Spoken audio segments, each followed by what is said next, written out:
बहुत स्वागत है आपका ओंकार न्यूज में। मैं हूं आपके साथ ज्योति यादव। तो बुलेटिन की शुरुआत करेंगे इस वक्त की अहम खबर के साथ। कांग्रेस नेता राहुल गांधी मंगलवार को अमेरिका के दौरे पर पहुंचे। यहां पर सैन फ्रांसिस्को में उन्होंने भारतीयों से मुलाकात की और उन्हें संबोधित भी किया। इस दौरान राहुल गांधी ने कहा कि कुछ महीने पहले हमने कन्याकुमारी से कश्मीर तक यात्रा शुरू की थी।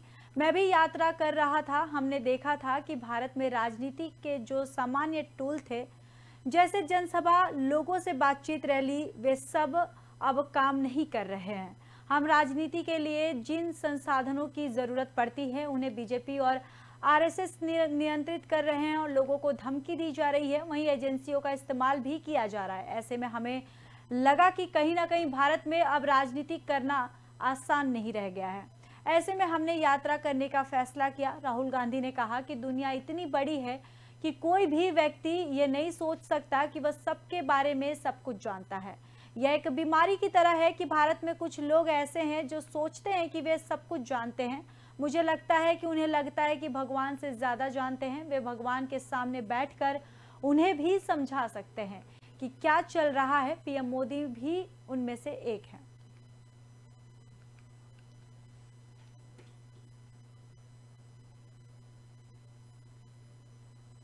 तो वहीं कुश्ती संघ के अध्यक्ष और बीजेपी सांसद बृजभूषण शरण सिंह के खिलाफ धरना दे रहे पहलवानों ने दावा किया कि वह अपने मेडल को गंगा में बहाने जा रहे हैं। इसके लिए वह हरिद्वार में हर की पौड़ी पहुंचे और जिसके बाद पहलवान बजरंग पुनिया, विनेश फोगाट और साक्षी मलिक ने सोशल मीडिया पर बयान जारी करके कहा है कि वो मेडल को गंगा में बहाने जा रहे हैं, क्योंकि जितना पवित्र गंगा को माना जाता है उतना ही पवित्रता से मेहनत कर उन्हें मेडल हासिल किए थे। गंगा में मेडल बहाने के बाद रेसलर्स दिल्ली में स्थित इंडिया गेट पर आमरण अनशन भी करेंगे और हर की पौड़ी पर मौजूद विनेश फोगाट और साक्षी मलिक ने आंखों में आंसू भी थे। दोनों गंगा किनारे बैठी हैं और सिर पर पकड़कर रो रही थी।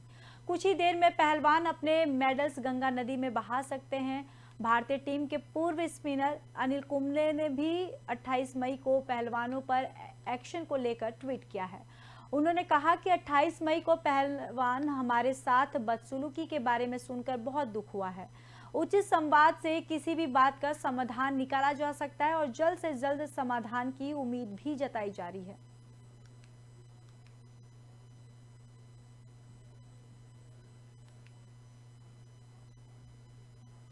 चलिए अब बात सुल्तानपुर की कर लेते हैं, जहां पर सुबह के उप मुख्यमंत्री ब्रिजेश पाठक ने आज दौरे के दूसरे और अंतिम निर्माणाधीन मेडिकल कॉलेज का निरीक्षण किया है।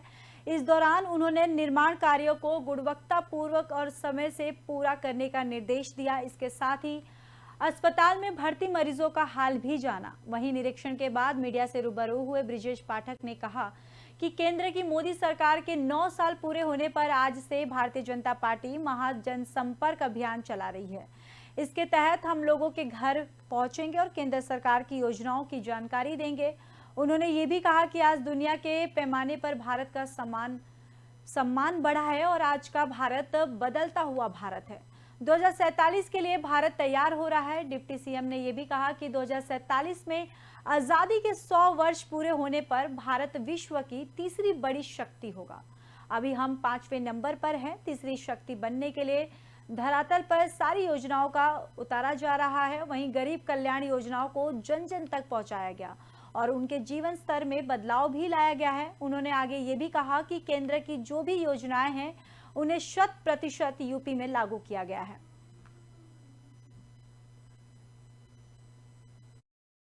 योजनाओं के बारे में जानकारी देंगे। संपर्क अभियान के साथ साथ जनसभाएं भी होंगी और सभी हमारे केंद्र के नेता, प्रदेश के नेता पूरे प्रदेश में जुट करके जन जन को इस बात का, माननीय प्रधानमंत्री नरेंद्र मोदी जी के नेतृत्व में जिस ढंग से देश और दुनिया के पैमाने पर भारत का सम्मान बढ़ा है, घर घर जाकर के बताएंगे। भारत एक बदलता हुआ भारत है। भारत 2047 के लिए तैयार हो रहा है। 2047 में जब आज़ादी के 100 वर्ष हम मना रहे होंगे, तब दुनिया की जो तीसरी बड़ी शक्ति है आर्थिक दृष्टि से भारत होगा। अभी हम 5वीं बड़ी शक्ति है और तीसरी शक्ति को बनाने को लेकर सारी योजनाएं धरातल पर उतारी। नवादा में एक भोजपुरी सिंगर न्याय के लिए दर दर की ठोकरें खा रही है। भोजपुरी सिंगर के साथ शादी का झांसा देकर यौन शोषण करने का मामला सामने आया है, जहां पर भोजपुरी सिंगर खुशबू शर्मा अपने 3 बच्चों के साथ न्याय के लिए स्थानीय पुलिस और एसपी डीएम के कार्यालय के चक्कर काट रही है। आरोपी युवक शहर के गोपाल नगर मोहल्ले निवासी अरुण कुमार का 35 वर्षीय पुत्र विनय कुमार बताया जाता है। पीड़िता खुशबू ने बताया कि वह कई सालों से शहर के गोपाल नगर में अरुण कुमार के मकान में किराए पर रहती थी और उसी दौरान मकान मालिक के बेटे विनय कुमार से उसकी दोस्ती हुई, जिसके बाद युवक शादी का झांसा देकर यौन शोषण करता रहा। पीड़ित ने इस घटना की शिकायत महिला थाने में दर्ज करवाया है। वहीं पीड़िता खुशबू ने बताया कि 2 महीने बीत जाने के बाद भी पुलिस ने उसे गिरफ्तार नहीं कर पाई है। वहीं आरोपी उसे जान से मारने की धमकी दे रहा है। दरअसल पीड़िता ने न्याय के साथ साथ एसपी अम्बरीश राहुल से जान माल की सुरक्षा की गुहार भी लगाई है।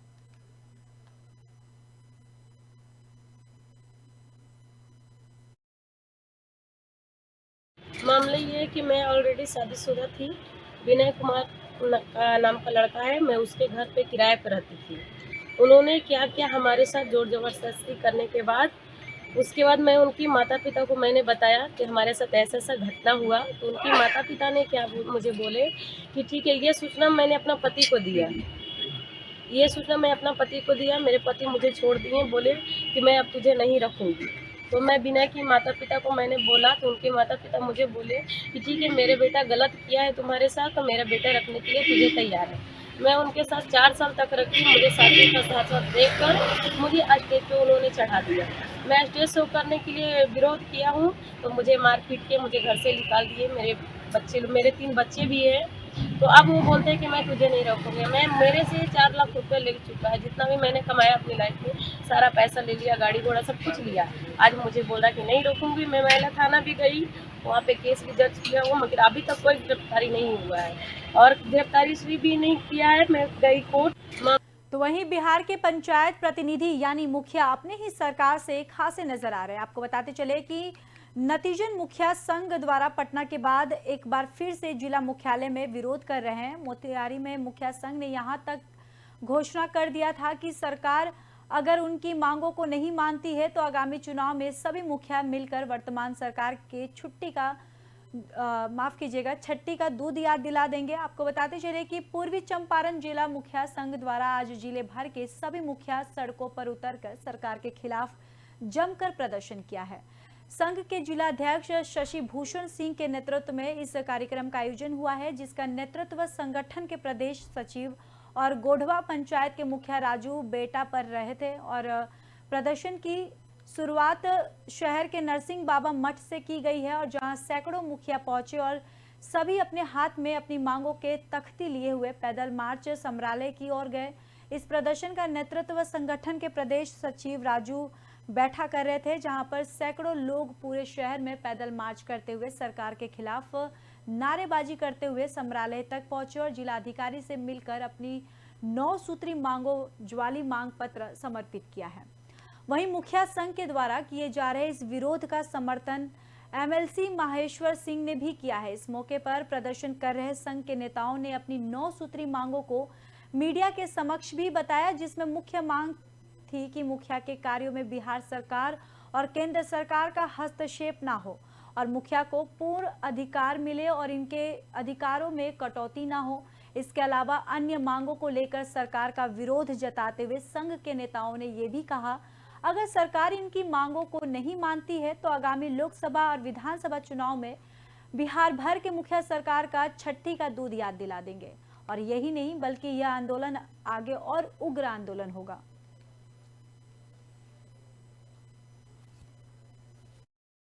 देखिए, पटना के बाद हम लोग आज जिले में प्रदर्शन कर रहे हैं। बिहार सरकार और केंद्र सरकार द्वारा जो माननीय ग्राम पंचायत के अधिकारों में कटौती की जा रही है, उसी कटौती के 9 सूत्री मांगों को लेकर हम लोग आज सड़कों पे उतरे हैं। हमारी 9 सूत्री मांगे हैं कि ग्राम सभा को स्वतंत्र करो। पंचायती राज अधिनियम में गांधी जी का सपना था कि जो ग्राम का विकास तभी होगा, देश का विकास तभी होगा जब गांव का विकास होगा, पंचायत का विकास होगा। लेकिन केंद्र की सरकार ने एक ऐसा पोर्टल तैयार किया है कि उसके थीम के अनुसार आप ग्राम सभा करिएगा, लेकिन केंद्र सरकार के पोर्टल के अनुसार। बिहार सरकार और केंद्र सरकार मुखिया के अधिकारों में कटौती करना बंद करें। कुछ हमारे पोर्टल हैं जो आपको दिखाई दे रहे हैं, क्या क्या अधिकार हम लोग मांग रहे हैं सरकार से।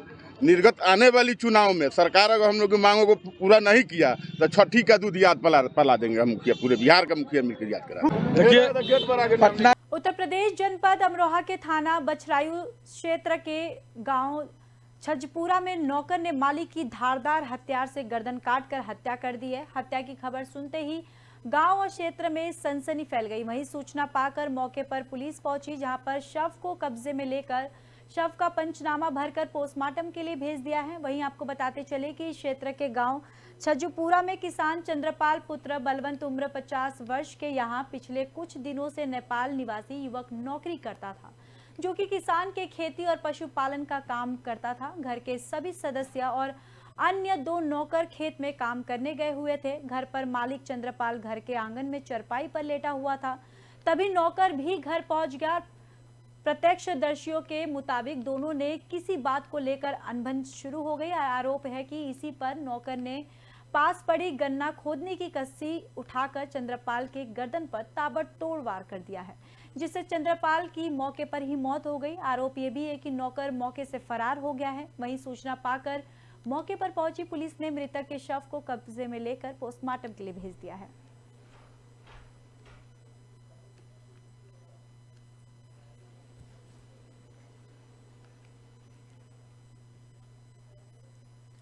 वहीं अमरोहा दशहरा गंगा स्नान में 13 लोग डूब गए। आपको बताते चले कि एक ही परिवार के ये लोग डूबे हैं। दरअसल स्नान करने गए हुए थे। इस दौरान गोताखोरों ने 12 लोगों का रेस्क्यू भी किया है और एक शव को बरामद कर लिया है। वहीं 3 घंटे की कड़ी मशक्कत के बाद शव बरामद किया गया है। पुलिस ने शव को पोस्टमार्टम के लिए भेज दिया है।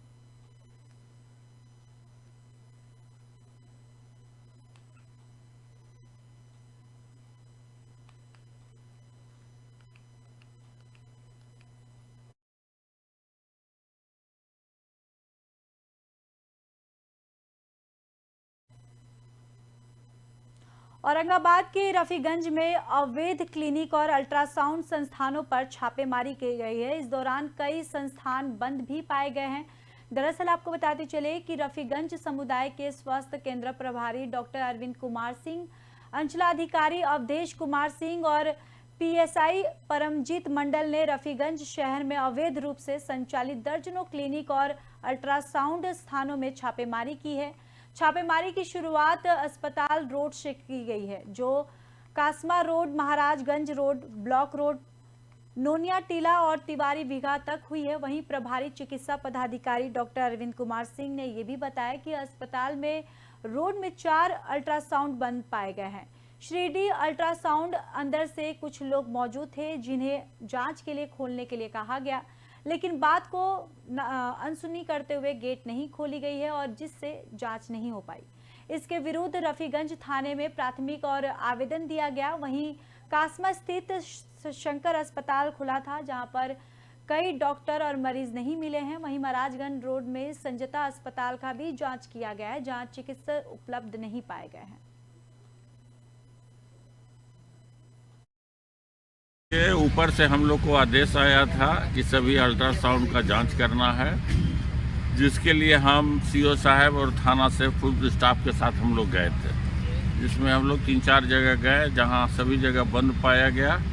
सीतामढ़ी में देर रात अज्ञात अपराधियों ने एक अधिवक्ता को गोली मारकर घायल कर दिया है। वहीं उनकी बाइक और मोबाइल भी लूट लिया है। दरअसल घटना की सूचना मिलते ही डुमरा थाना पुलिस घटनास्थल पर पहुंचकर घायल वकील को लेकर सीतामढ़ी की ओर चल दिए और जहां रास्ते में उसके परिजन अपनी गाड़ी से डॉक्टर वरुण कुमार के क्लिनिक में पहुंचे, जहां इलाज के जारी है उनका। वहीं घायल की पहचान सदैवपुर थाना क्षेत्र के बघारी गांव निवासी अधिवक्ता 56 वर्षीय लक्ष्मीकांत झा के रूप में की गई है। जो जख्मी भाई ने बताया कि वे अपने एक भाई के साथ देर रात 2 बाइक से डुमरा आवास पर लौट रहे थे। इस बीच बाजितपुर और लगमा के बीच बाइक सवार अपराधियों ने गोली मारकर एक बाइक और मोबाइल लूट लिया है। वहीं गोली बांह और सीने के बगल में लगी है, उन्हें 2 गोली लगी है। और घटना की सूचना पर एसपी मनोज कुमार तिवारी, डीएसपी सदर सुबोध कुमार, नगर थाना अध्यक्ष अरुण कुमार चिकित्सक के पास पहुंचकर पूछताछ किया है।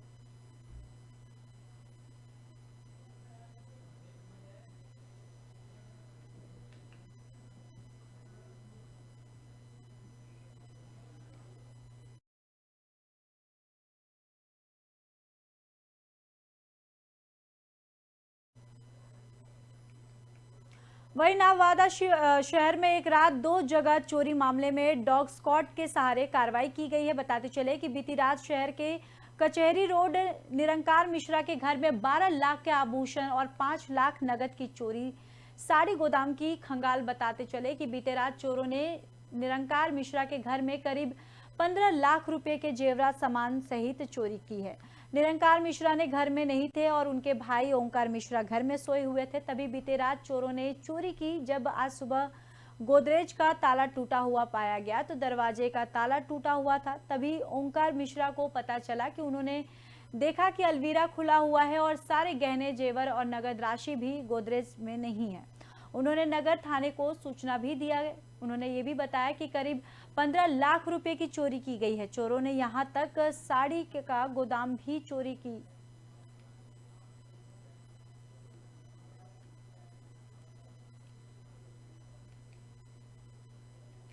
सेक्टर 55 स्थित तहसील में आज उच्च अधिकारियों के आदेश पर सीएम फ्लाइंग डीएसपी राजेश चेची के नेतृत्व में टीम ने सरप्राइज चेकिंग की है ताकि जाना जा सके कि तहसील में कितने कर्मचारी ड्यूटी पर आते हैं और कितने कर्मचारी नहीं आते हैं। इसके साथ ये भी जानने की कोशिश की गई है कि क्या यहाँ आने वाले लोगों के काम हो रहे हैं या नहीं। लेकिन इस छापेमारी में सीएम फ्लाइंग को ऐसे दर्जनों पीड़ित लोग मिले जो अपनी जमीन का मोटेशन करवाने के लिए भी घूस भी दे चुके थे, लेकिन पिछले 1 साल तक चक्कर लगाने के बावजूद भी उनका काम नहीं हुआ है। वहीं एक शिकायतकर्ता के मुताबिक तहसीलदार के नाम पर मांगे गए थे 25,000 रुपये। सीएम फ्लाइंग ने ज्यादातर लोगों से लिखित शिकायत लेकर अब उच्च अधिकारियों को रिपोर्ट भेजने की बात कही है। दिखाई दे रही है कि तस्वीरों में कि 55 सेक्टर स्थित तहसील की जहां आज उच्च अधिकारियों के देश पर सीएम फ्लाइंग की टीम ने डीएसपी राजेश चेची के नेतृत्व में सरप्राइज चेकिंग की और वहां काम करवाने आए लोगों से बातचीत भी की है। दरअसल आज उच्च अधिकारियों के आदेश से ये सरप्राइज चेकिंग थी। सुबह एक तो कर्मचारी कितने कितने नहीं आते और दूसरा ये कि कितने लोग इसमें पीड़ित हैं, यानी कितने लोग हैं जो दुखी हैं, जिनका काम समय पे नहीं होता या उनसे पैसे मांगे जाते हैं। तो आज इस समय में जांच की थी तो बहुत से लोग जो मिले उनसे भी पूछताछ हुई है। कुछ लोगों ने लिख के भी दिया है जो अपनी अपनी ग्रीवेंस हैं और अब इस बारे में हम अपनी रिपोर्ट अपने अधिकारियों को भेजेंगे। सर कहेंगे कि 55 की तहसील में सरेआम लोग जो पीड़ित लोग जो काम करवाने आते हैं उनसे पैसे की मांग की जाती है, इस तरह के कुछ लोग जो अभी पीछे, जैसे हम 9 बजे आ गए थे, अब 11 बज गए हैं, तो 2 घंटे में जो लोग मिले हैं उनसे सबसे पूछा है और उन्होंने लिख के जो दिया है वो आवश्यक कार्रवाई करते संबंधित विभाग को या हम अपने उच्च अधिकारी को भेजेंगे। देखते हैं जो भी आदेश होगा कार्रवाई होगी। दरअसल आज उच्च अधिकारियों के फिलहाल आदेश के लिए इस बुलेटिन में बस इतना ही। बाकी देश और दुनिया की खबरों के लिए देखते रहिए ओंकार न्यूज।